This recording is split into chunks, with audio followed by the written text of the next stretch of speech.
Le projet Miroir propose une méthode d'assistance à l'inspection et à la visite d'ouvrages d'art, en utilisant les technologies de la réalité augmentée et de l'intelligence artificielle.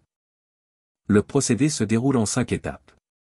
L'analyse morphologique, la virtualisation, l'exécution en réalité augmentée de la visite, la reconnaissance automatique de pathologie, et la qualification de l'ouvrage. L'opérateur débute la mission avec l'application de virtualisation. Il définit un projet d'acquisition, avant d'être guidé pour la réalisation d'un scan 3D de l'ouvrage. En suivant la procédure, le dispositif permet d'acquérir plusieurs millions de points 3D.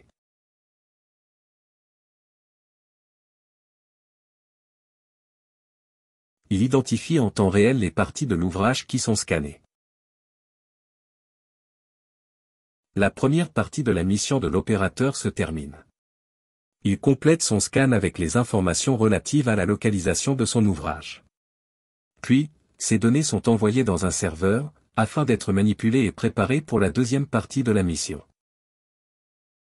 Le serveur Miroir va exploiter une base de données d'images de synthèse, qui a été spécifiquement recontextualisée, et enrichie d'images réelles, pour entraîner une IA.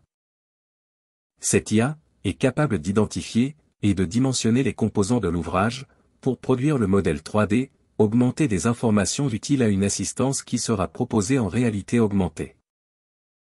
Le modèle 3D final est proposé dans un format compatible avec la norme BIM. L'opérateur peut la visualiser depuis sa tablette de travail, dans le projet qu'il a créé pour l'ouvrage. La solution Miroir intègre une seconde intelligence artificielle, spécifique à la détection des pathologies des ouvrages d'art. Cette IA a été entraînée avec plusieurs centaines d'images pour lesquelles nous avons annoté les différentes typologies de défauts observables sur du béton armé. L'opérateur peut à présent débuter la seconde partie de la mission. La visite en déambulation de l'ouvrage, assistée par un système expert et par une interface en réalité augmentée, fournit une détection automatique des défauts. Ils sont qualifiés et enregistrés par le dispositif. Les visites ultérieures de l'ouvrage ne nécessitent pas de renumérisation.